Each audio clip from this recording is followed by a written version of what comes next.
El libro de Génesis es uno de los documentos más antiguos de la humanidad.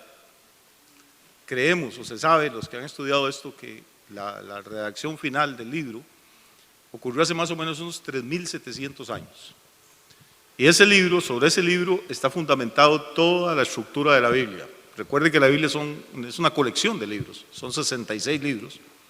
39 de esos libros están en lo que conocemos como el Antiguo Testamento y 27 están en el Nuevo Testamento.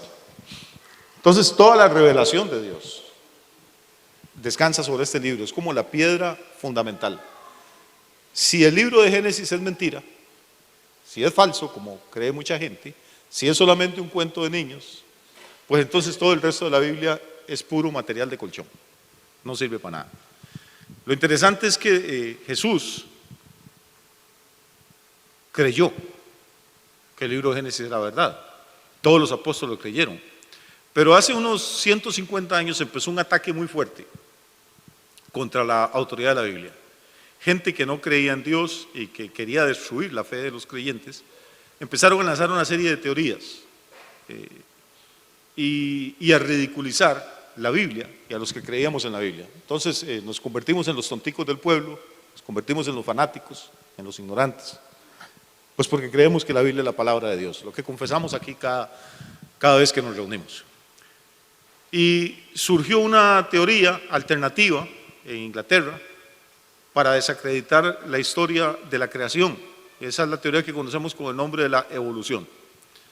La evolución es eso, es una teoría, punto. No importa lo que el nombre o el apodo que le pongan, sigue siendo una teoría. Una teoría es algo que uno propone, pero que todavía no ha sido comprobado. Nadie ha visto todavía, ni lo va a ver nunca probablemente, evolucionar a una especie animal en otra especie.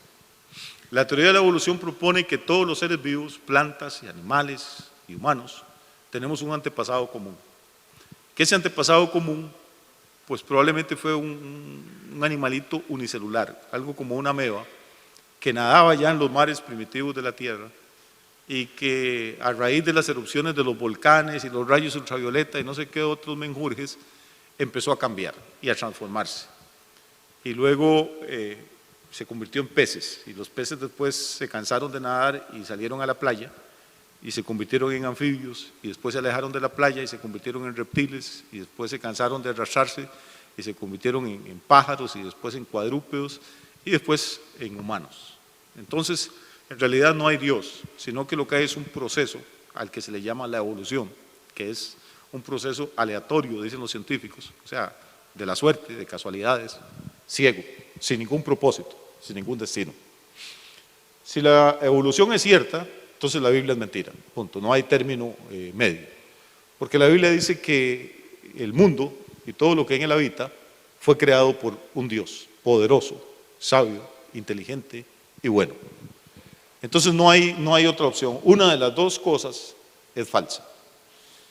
Curiosamente, los señores que le hablan a uno de la evolución empiezan con el cuento, bueno, aquí en la Tierra, pero no le dicen a usted de dónde vino la Tierra, ni de dónde vinieron los demás planetas, ni de dónde vino el resto del universo. Entonces surge otra teoría que se llama la teoría del Big Bang, que dice que hubo una gran explosión, que toda la energía y toda la materia del universo estaban contenidas en algo casi invisible, un átomo, o sea, toda la materia de todos los mundos, de todas las galaxias, y que finalmente eso explotó. Y de ahí se formaron los astros y toda la historia que ya ustedes saben, y que no voy a repetir aquí toda la noche. Curiosamente, así tratan de explicar cómo llegó a existir la Tierra, donde supuestamente evolucionó la vida. Pero no le dicen a la gente de dónde salió esa primera pelotita que explotó. O sea, hubo una gran explosión, pero ¿qué fue lo que explotó? Y si explotó algo es porque existía. ¿Y cuándo empezó a existir? Eso no se lo dicen a nadie. Pero se burlan de nosotros porque nosotros creemos en cuentos. Entonces ellos dicen que hay dos cosas, la ciencia, y lo dicen así como con mayúscula, y la Biblia como con minúscula y con V. Como que algo como que no vale como mucho la pena. Eso es como para los tonticos, para los que le tienen miedo a morirse y quieren creer que hay algo allá más arriba. Y lo ven a uno como con una actitud de superioridad, como de arriba a abajo. Entonces, la ciencia. La persona que popularizó la teoría de la evolución se llamó Carlos Darwin. Yo creo que todos sabemos eso. Escribió un libro que se llamó El origen de las especies. Y esto es algo que lo he dicho muchas veces en conferencias y en debates, que casi nadie lo sabe. Cuando la gente le dice a uno la ciencia, uno le pregunta, ¿y en qué rama de la ciencia era especialista don Carlos Darwin? Cualquiera de ustedes es más científico que Darwin. Darwin ni siquiera tenía estudios en una universidad. Lo único que estudió, era hijo de un pastor, y lo único que estudió fue para ser pastor. Y ni siquiera sacó pero ni un bachillerato, tenía un diplomado en teología.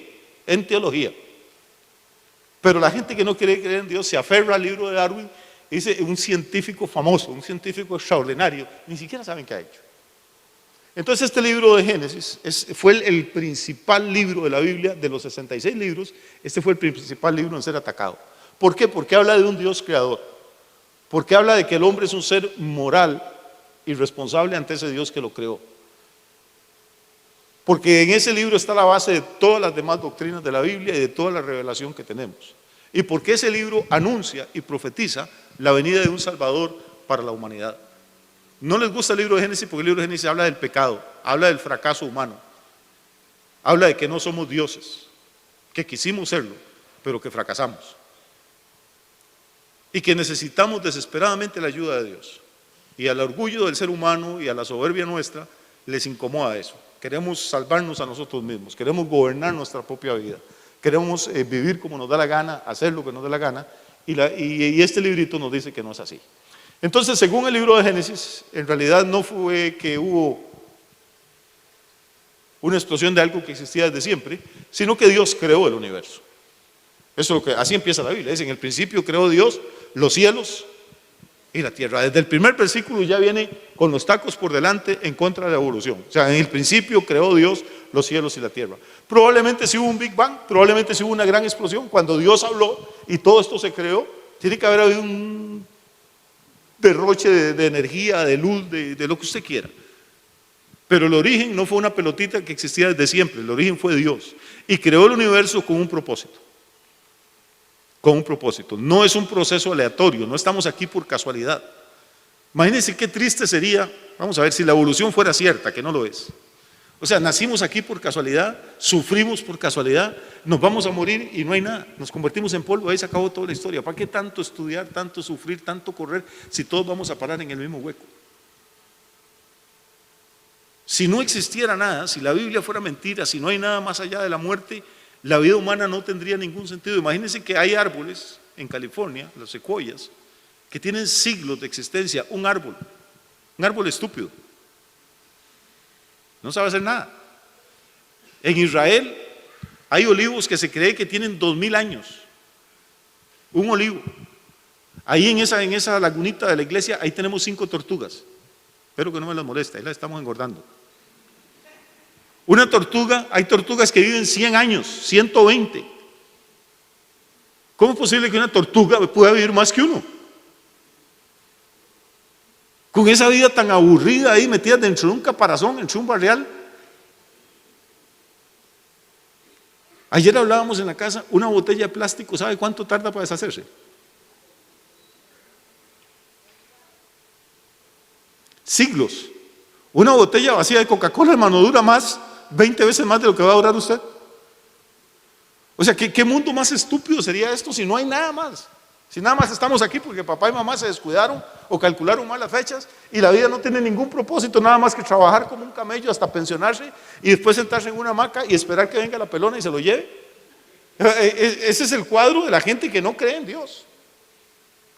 La Biblia, por otra parte, nos pinta un cuadro completamente diferente. Habla de un Dios que creó el mundo, que creó al ser humano, que tiene un propósito, que sabe que hay luchas y que hay problemas en esta vida, pero que ese Dios se hizo hombre en la persona de Jesucristo y vino a este planeta y fue tentado como usted y como yo, y fue rechazado como usted y yo lo hemos sido, y lloró y tuvo hambre y tuvo sueño y murió en una cruz y derramó su sangre para que todo aquel que en él cree no se pierda, sino que tenga vida eterna.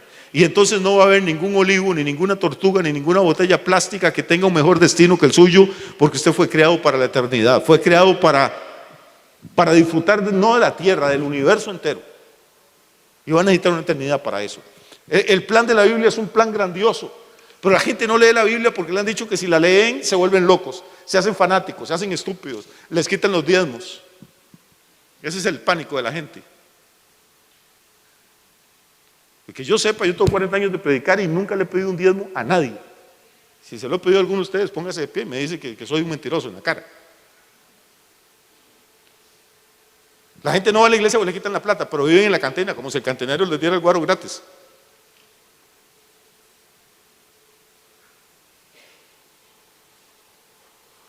Hay un plan en la Biblia, y ese plan empieza en el huerto del Edén, empieza con un hombre y una mujer, con Adán y Eva.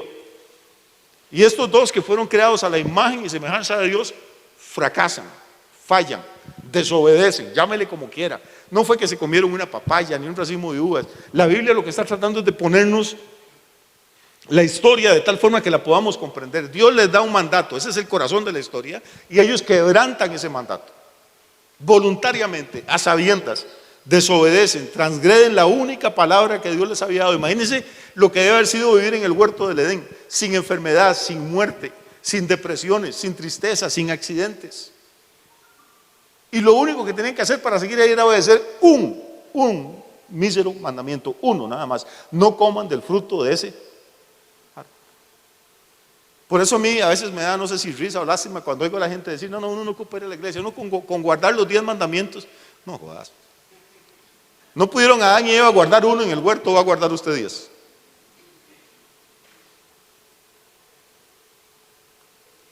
Y entonces pecan, llámelo como usted quiera. Esa es una palabra a la que a la gente no le gusta. Uy, pecado, no. Ya van a hablar de religión, a mí eso no me gusta. El pecado es una realidad, amigo. Si usted no cree en el pecado, pues salga a la calle. Vea todo ese montón de muchachos y muchachas que prometían que fueron hijos de alguien, que alguna vez fueron bebés cachetones y rosaditos, que alguna vez tuvieron una mamá que los abrazó, y véalos ahora como los tiene el crack, véalos como los tiene la piedra, véalos como los tiene la cocaína, con el cerebro volado, con 25 años y ya con convulsiones, con el sistema nervioso alterado, durmiendo debajo de los puentes, escarbando los basureros para poder alimentarse. ¿Usted cree que ese es el plan de Dios para alguien? Vaya usted a los bares y vea a los borrachos ahí en los baños, hermano, vomitando pedazos de hígado. Si usted no cree que lo que la Biblia dice del pecado, salga a la calle, quítese los anteojos. Vea toda la injusticia, toda la violencia, toda la corrupción que hay en el mundo y pregúntese: un Dios bueno, un Dios santo, ¿sería este el plan que tenía para sus hijos, o es que pasó algo de camino? Bueno, pues pasó algo según la Biblia. Pasó que el hombre quiso vivir por sus propias reglas y no por las de Dios, igual que hoy en día. Adán y Eva pecan, y ellos estaban acostumbrados a tener comunión con Dios, porque al final ese es el propósito de toda la historia, que el hombre pueda tener comunión con su Creador. Que estaban acostumbrados a que Dios llegara, y dice que se paseaba con ellos ahí en el huerto, al aire del día. De pronto, después de que pecan, se acerca a Dios y Eva le dice: Adán, estamos en problemas, viene el Señor, viene el dueño del huerto, y se meten en una zanja y se esconden. Y Dios, que sabe perfectamente dónde están, empieza a decir: Adán, ¿dónde estás? ¿Qué te hiciste?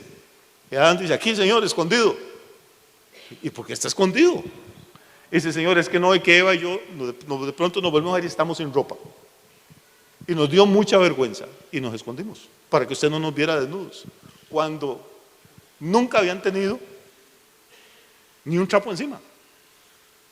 Y de pronto usted se da cuenta que el pecado empieza a hacer ciertas cosas. Produce vergüenza, produce temores, produce que la gente se quiera esconder y alejar de Dios. Ya ahora Dios no es el amigo, ahora le tienen miedo. Ya no es la persona con la que le tienen confianza, ahora sienten vergüenza. Y entonces inmediatamente Dios sabe que algo ha pasado y les dice: ¿quién les enseñó que ustedes estaban desnudos? ¿Quién les enseñó? O sea, ¿quién entró aquí al huerto y les enseñó? Porque ustedes, he venido aquí incontables veces y nunca les molestó estar desnudos, conversábamos y hablábamos. Hay cristianos que se meten a la ducha y no oran en la ducha porque estoy en pelota y qué vergüenza, le estoy faltando respeto al Señor. Hermano, Dios lo conoce a ustedes desde la coronilla hasta la planta de los pies. Sí, porque un día dije a alguien, no sé, estaba hablando aquí, yo dije que uno podía orar en el baño y alguien se escandalizó.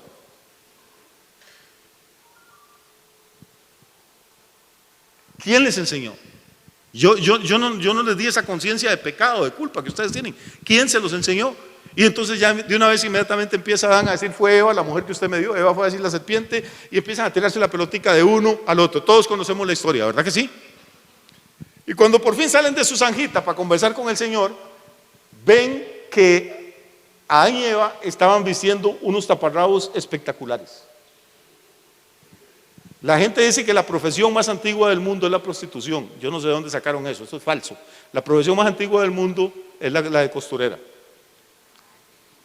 Porque apenas vieron que estaban desnudos y que el Señor venía a hablar con ellos, dice que se hicieron unos delantales de hojas. Y Eva se volvió y le dijo: Adán, ¿cómo me veo? Guapísima. Mi amor, ¿y yo cómo me veo? Te ves espectacular, Adán. Y Dios los ve y dijo: ¿qué es esa cochinada que andan puesto ahí?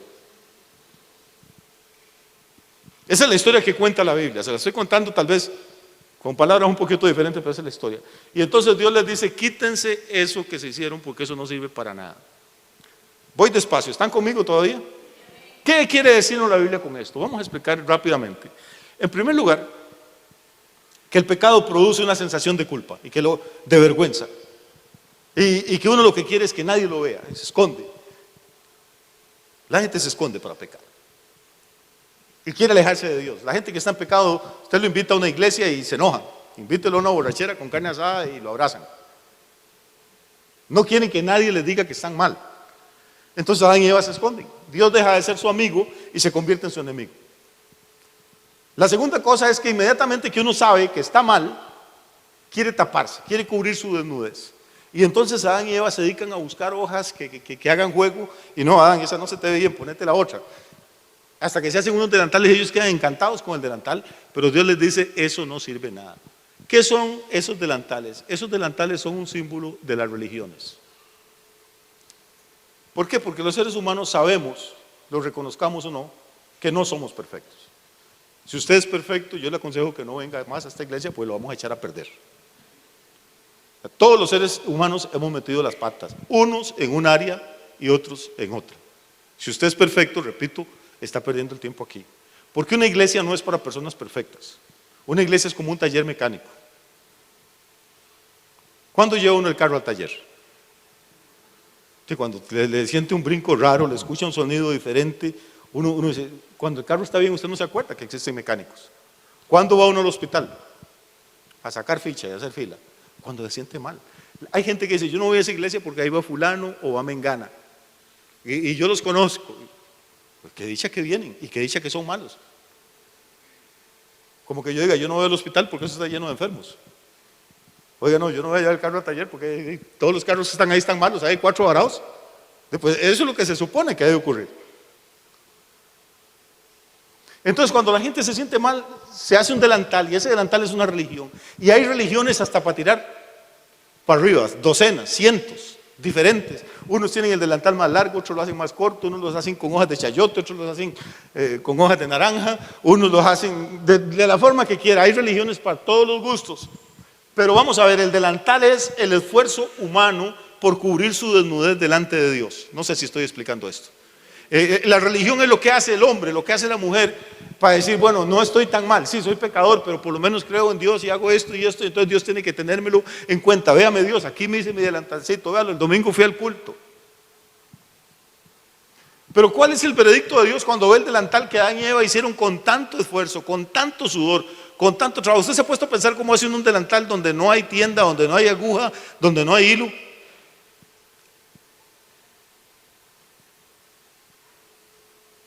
Eso tiene que haberle costado a esa gente sudor, ideas, trabajo, y llega Dios y dice: eso no sirve para nada. No sirve para nada. Y vamos ahora al capítulo 3 de Génesis. Vamos a abrir la Biblia, de aquí empezamos esta noche. Génesis capítulo 3.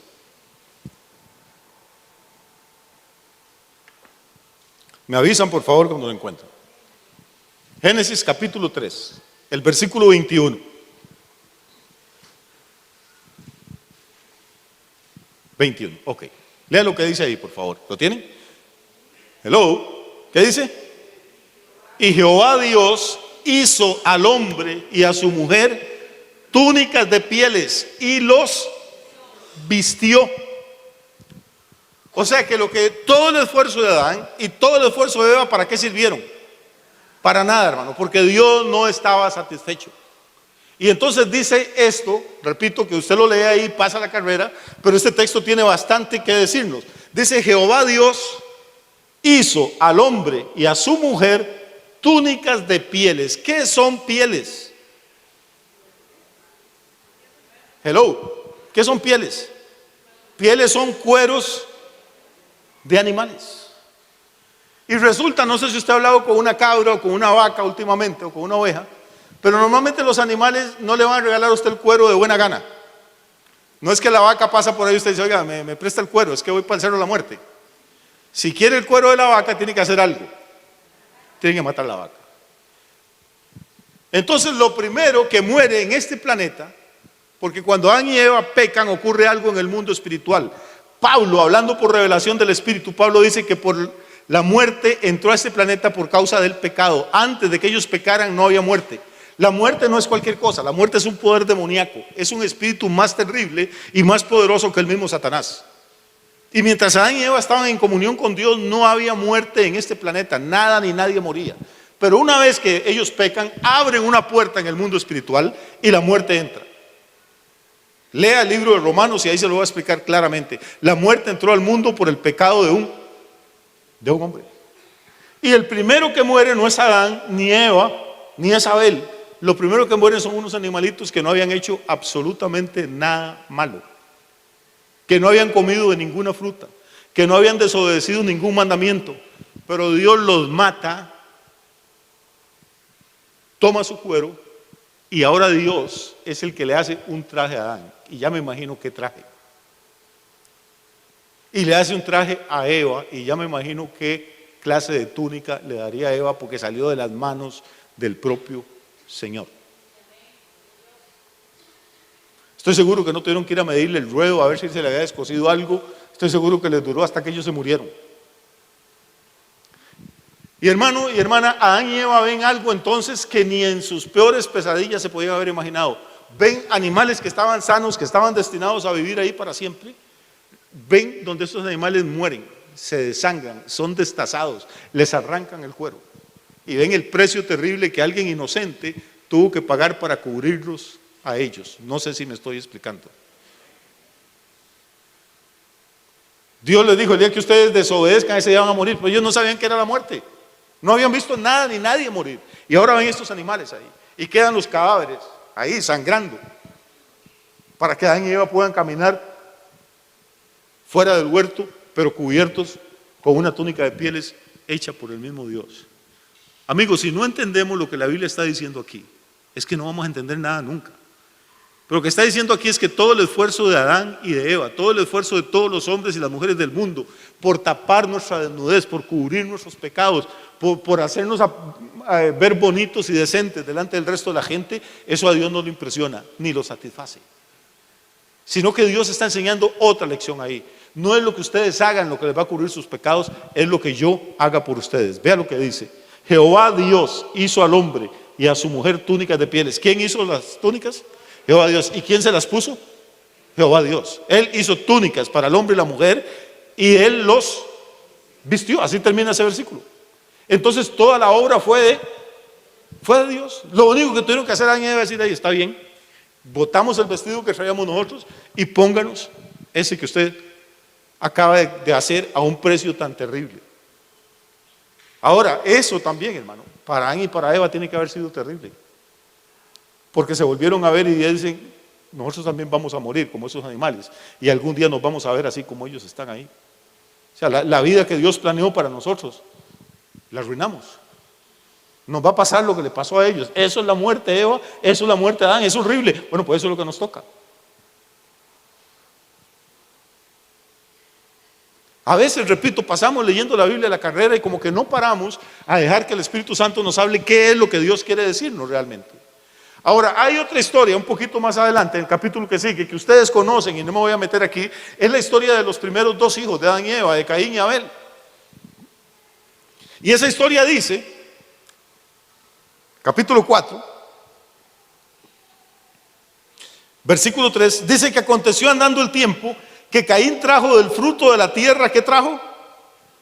Hello, Génesis 4, versículo 3. Aconteció andando el tiempo que Caín trajo del fruto de la tierra, trajo algo, dice, trajo una ofrenda para Jehová. ¿Está conmigo todavía? Oh, yo no voy a la iglesia porque en las iglesias piden ofrendas. Ah, carajo. ¿Sabe que no, eso no lo inventaron las iglesias? ¿Sabe quién fue la primera persona que trajo una ofrenda? Fue Caín. En el huerto, en las afueras del huerto, ahí lo trajo. Y ahora, ¿para qué una ofrenda si no había pastores, si no había curas, si no había templo, si no hay que pagar luz eléctrica, si no hay que comprar sillas? No había nada. Es que Dios le enseñó algo a Adán y a Eva, y Adán y Eva se lo transmitieron a sus hijos. Y Caín buscó los ayotes más grandes, las yucas más gordas, hermanos, las vainicas más tiernas, lo mejor que podía producir su finca, y lo trajo como ofrenda para Dios. Dios no come ayotes ni vainicas. Dios no necesitaba ni los ayotes ni las vainicas, como tampoco necesita ni mis diezmos ni mis ofrendas. Traemos la ofrenda como un acto de adoración a Dios, como diciéndole: usted es el dueño de todo, usted me dio la vida, usted me ha dado la fuerza, me dio el trabajo, me dio la salud, y yo le devuelvo una parte de lo que usted me trajo, reconociendo su señorío. No ofrendamos porque hay una necesidad en la iglesia, porque esa gente no tenía ninguna necesidad, y no había luz eléctrica, no había que pagarle acueductos y alcantarillados, el agua, no había que hacer nada. Es simplemente se trae porque estamos agradecidos con Dios. Pero oiga, qué interesante, Caín trae esta ofrenda y dice que Dios no la mira con agrado. Porque, amigo y amiga, lo importante no es solo traer una ofrenda, lo importante no es ofrendar, lo importante es: Dios está mirando con agrado lo que yo traigo, ¿o no? Porque hay gente que no ofrenda, lo que da son limosnas. Porque hay otra gente que trae una ofrenda y está peleado con el hermano que está sentado 3 sillas atrás. Y Jesús dijo: si usted va a traer una ofrenda y tiene un problema con su hermano, mejor no la traiga. Arréglese con su hermano, que eso es más importante. ¿Sí me estoy explicando? Entonces no es solo que yo traje algo y Dios me va a bendecir, no, tengo que traer algo conforme al propósito de Dios. Caín dice trajo lo mejor que daba el suelo, pero Dios no estuvo satisfecho. Y luego viene Abel. Vamos a ver, versículo 4. Y Abel trajo también de los primogénitos de sus ovejas, de lo más gordo de ellas. Y miró Jehová con agrado a Abel y a su ofrenda. Entonces aquí tenemos 2 hombres ofrendando, Caín y Abel. Cada uno trae lo mejor. No fue que Caín trajo una cochinada, trajo lo mejor que le produjo la tierra. Y Abel trae lo mejor que le produce en su rebaño, lo más gordo. Y lo sacrifica delante de Dios. Y Dios recibe la ofrenda de Abel, pero rechaza la de Caín. Y Caín se da cuenta y el semblante se le transforma y se enoja y siente envidia contra Abel. Y la amargura llega a ser tanta que llega un momento en que lo mata. Ve usted, Adán y Eva han sido creados conforme a la imagen y semejanza de Dios. Llegamos a la segunda generación y ya tenemos el primer homicidio en la tierra. Y no homicidio, eso es peor, es un fratricidio. Es un hermano asesinando a otro que había estado en el vientre de su propia madre. Es que eso es lo que hace el pecado: inmediatamente contamina, inmediatamente pudre la sociedad. Pero hay un misterio aquí. ¿Por qué es que este Dios es tan caprichoso? ¿Por qué a uno sí y a otro no? Si los dos trajeron de lo mejor, si los dos trajeron con excelencia, si los dos trajeron con generosidad, ¿por qué recibe una y la otra no? Déjeme ponerle otra vez la historia. Porque estos muchachos no tenían Biblia, no había ninguna iglesia, ningún cura, ninguna parroquia, ningún pastor, ningún libro. La enseñanza y la revelación se transmitían oralmente, de boca a boca, de padres a hijos. Y Adán y Eva les habían enseñado a ellos que uno se acercaba a Dios y ofrendaba con gratitud. Y no ofrendaba basura, ofrendaba lo mejor que sus medios le permitían. Pero les habían enseñado algo más. Les habían dicho: un día nosotros nos vestimos con productos de la tierra, con hojas. Y Dios nos dijo: eso no sirve.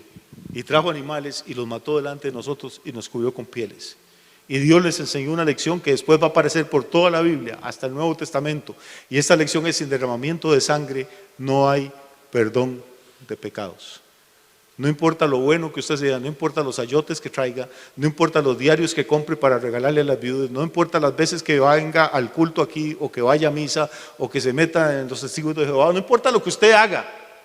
Si no hay derramamiento de sangre, no hay perdón de pecados. Los frutos que trajo Caín eran frutos de la tierra, eran hermosos, pero una tierra que ya estaba bajo maldición. Y la misma lección que Dios le dio a Adán y Eva, al quitarle las hojas y vestirlos con túnicas de pieles, es la que están recibiendo ahora Caín y Abel. ¿Qué tenía que haber hecho Caín? No enojarse, no llenarse de envidia, no fruncir su ceño, no matar a su hermano, sino decirle: Dios, perdóname, olvidé la lección de papá y mamá, o la descuidé, o la pasé por alto, fui descuidado, me llevo los ayoticos, vamos a hacer una olla de carne en la casa y voy a ir a traer un par de corderos y te los ofrezco. Pero no, él insistió en que Dios tenía que bendecirlo como a él le diera la gana, como tantos millones de personas hoy. Usted les habla de Cristo, les habla del Evangelio, les habla de que todos los seres humanos hemos fallado y hemos pecado, y están, sí. Pero entonces, ¿de verdad usted cree que Dios existe? Ah, sí, claro, ¿cómo no? Dios libre, no, claro que existe. ¿Y usted cree que todos los seres humanos hemos pecado? Ah, sí, claro, todos somos malicísimos. ¿Y usted cree que Cristo murió por nosotros en la cruz? Claro. ¿Y cree que Jesús resucitó? Ay, muchachitico, claro que sí. Entonces, ¿usted quiere aceptar a Cristo? Ah, no, yo tengo mi religión. Yo tengo mis ayotes. Yo me acerco a Dios como yo digo, como me enseñó papá, como me enseñó mi abuelita, no como Dios dice en su palabra. Y por eso, no empujen, yo me puedo caer solo. Por esa razón, es que hay gente a la que Dios acepta y hay gente a la que Dios no acepta. No es porque unos son mejores que otros, porque somos igual de pecadores que cualquiera y necesitamos la misericordia de Dios como cualquiera. Es porque unos escogimos que no nos podíamos acercar a Dios con nuestras propias obras, ni con nuestras propias ideas, ni con nuestra propia religión, sino que teníamos que acercarnos a través del sacrificio perfecto que hizo Cristo en la cruz del Calvario. Por eso cuando Juan el Bautista vio a Jesús en el desierto, Juan no dijo: ahí viene el maestro, ahí viene el rabino, ahí viene el Mesías. Juan dijo: ese es el Cordero de Dios que quita el pecado del mundo. Y los que estaban ahí todos eran judíos, y todos sabían que a los corderos se los degollaba para derramar sangre, y que esa sangre es la que cubría los pecados de los hombres. Amigo, si su religión pudiera salvarlo, o mi religión pudiera salvarme, entonces Cristo murió en vano. Si sus buenas obras pudieran salvarlo a usted, o haciendo yo buenas obras pudiera ganarme el cielo, entonces ¿para qué murió Cristo en la cruz? Cristo padeció esa muerte terrible porque no había otra manera. Padeció el justo por los pecadores, el inocente por los culpables, el santo por los que estábamos contaminados. Cristo no tenía por qué morir porque Él no había desobedecido nunca, no había pecado nunca. Los corderitos allá en el huerto de Edén no tenían por qué morir porque ellos no eran los que habían comido la fruta, eran Adán y Eva, pero murieron los inocentes para que los culpables pudieran tener vida. En la cruz murió el inocente para que todo el resto de nosotros que hemos quebrantado no uno, sino quién sabe cuántos mandamientos, en lugar de muerte y condenación, pudiéramos tener vida eterna. Ese es el mensaje del Evangelio. Por eso es que el diablo le ha dado con todo al libro de Génesis. Por eso es que ahora en las escuelas y en los colegios y en las universidades tratan de enseñarle a sus hijos que todo esto son leyendas y que es mitología y que eso creía la gente de antes y que eso era para los viejitos y que ya ahora ellos que son muchachos liberados y muchachas inteligentes ya no creen esto. Porque si arrancamos la revelación de Génesis, de la Biblia, estamos arrancando el corazón de todo lo demás. Desde el primer día, en el huerto del Edén, Dios le enseñó a los hombres que no es con el trabajo de sus manos, que no es con el fruto de una tierra bajo maldición como ellos pueden cubrir su pecado, sino que tiene que morir alguien inocente y derramar su sangre para que nosotros podamos ser revestidos de la justicia de Dios. Este es el corazón del Evangelio. No hay otro camino. Usted puede decir: a mí no me parece, yo tengo idea. Exacto, se respeta eso. Hasta Dios se lo respeta. Siga por su camino, siga intentándolo a su manera. Pero no se sorprenda cuando muera y descubra que Dios no va a mirar con agrado lo que usted lleva para presentarse delante de Él. Voy a terminar esta noche.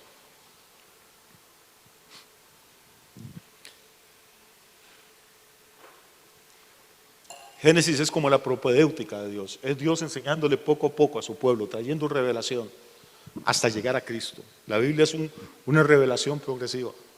Y todo el Antiguo Testamento, cuando ya Dios forma de los lomos de Abraham al pueblo de Israel y les dice que hagan un tabernáculo y les pone un sacerdocio, todo el Antiguo Testamento durante siglos murieron miles de animalitos indefensos e inocentes. Todos los israelitas sabían que cuando pecaban, el único remedio era poner sus manos sobre un cordero que tenía que ser impecable, tenía que ser perfecto. No podía ser un cordero que le faltara un pedazo de oreja, no podía tener una lesión en una pata, tenía que estar impecable. Ponían sus manos, confesaban su pecado y después llevaban el cordero al tabernáculo o al templo y se lo daban a los sacerdotes, y los sacerdotes degollaban al cordero que no había hecho absolutamente nada malo. Dios les estaba dando una lección, como se la dio a Adán y a Eva, como se la dio a Caín y a Abel, como ha intentado dárselo a la humanidad durante siglos. Y la lección es: sin derramamiento de sangre no hay remisión, no hay perdón de pecados. Hay gente que dice: pastor, esto era muy fácil, uno pecaba y nada más mandaba el cordero y que lo mataran y ya uno estaba bien. ¿Usted cree que era fácil? Piénselo por un momento. Solo había un lugar donde podía haber un templo, era en Jerusalén. Ahora imagine que usted vivía en Paso Canoas y solo hay un templo y está en Jerusalén o en San José, y usted vive en Paso Canoas y usted peca en Paso Canoas.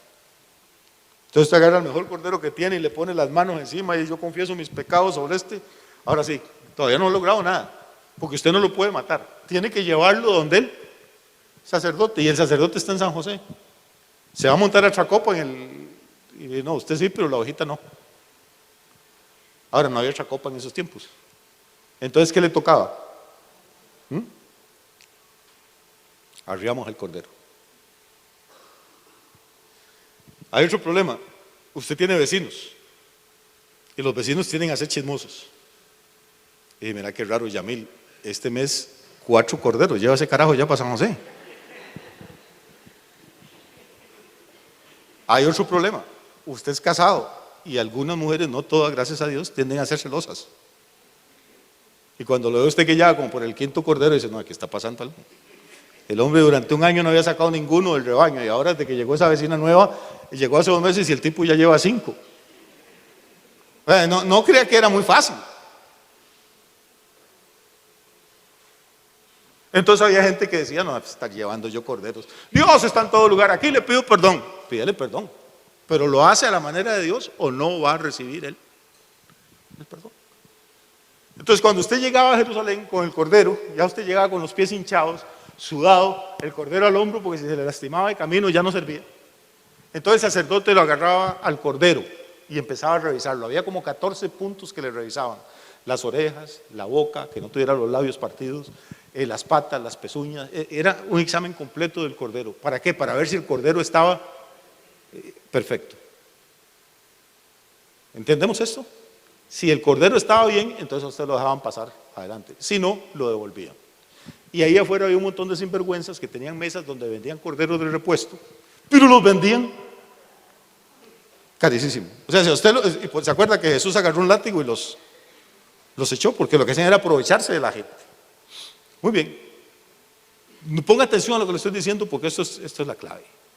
El sacerdote revisaba de pe a pa al cordero, a usted no. Desde que usted llegaba con un cordero, por más cara de santurrón que llevaba, ya se sabía que se había jalado alguna torta.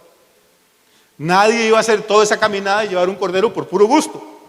Desde que yo llegaba con el cordero, ya era una confesión pública de que yo había hecho algo incorrecto, que había pecado. Entonces a mí no me revisaban porque a confesión de culpa, relevo de pruebas, ya no había para qué examinarme nada, ya estaba caído, ya estaba ahí con el cordero.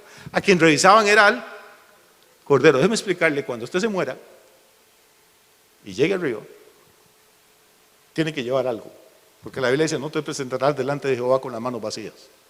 ¿Qué va a llevar? Su minifalda de hojas, los ayotes de Caín, la religión de su papá, o va a llevar al Cordero de Dios que quita el pecado del mundo. Pues cuando llegue arriba no lo van a revisar a usted, porque Dios lo conoce a usted perfectamente y me conoce a mí, y sabe que hemos metido la pata un montón de veces. Lo que va a revisar es la ofrenda que llevamos. Y si usted lleva a Jesucristo por delante, si lleva el Cordero de Dios que quita el pecado del mundo, a usted le van a dar amplia y generosa entrada en el reino del Padre. Y si no, con toda la pena del alma lo van a devolver. Y ahí no va a haber mesas ni nadie que venda sustitutos, porque no hay nada parecido a Jesús. Entonces esto es una cuestión de que usted decide. Si usted es tan bueno que no necesita a Cristo, si es tan inteligente que tiene su propio medio para salvarse, eche para adelante. Y dentro de unos 50 años nos vemos y hablamos. O si uno tiene la humildad de decir, Señor, he fallado muchas veces, he tratado de disimular, pero la verdad es que me quedo corto, Señor. Si no es tu amor, si no es tu perdón, si no es tu misericordia, yo no tengo esperanza. Señor, pero estoy seguro que me amas tanto, porque enviaste a Cristo a morir a la cruz del Calvario, para que si yo creo en Él, no me pierda, sino que ¿tenga qué? Vida eterna. Eso es todo, ese es el mensaje del Evangelio. Si hay dolor en el mundo, si hay sufrimiento, vamos a poner de pie si les parece. Si hay momentos amargos, si hay días terribles en la vida, nadie dijo que esto iba a ser un lecho de rosas. Pero la buena noticia es que este Jesús que murió también resucitó y dijo, yo voy a estar con ustedes todos los días hasta el fin del mundo. No dijo que todos los días buenos, dijo todos los días. Y cuando hay días malos y días difíciles, aunque no lo sintamos, ni sintamos su presencia, Él está ahí. Y Él nos va a sacar adelante. Y cuando pasemos por el fuego, la llama no va a arder en nosotros. Y cuando pasemos por las aguas, no nos anegarán, porque es mayor el que está en nosotros que el que está en el mundo.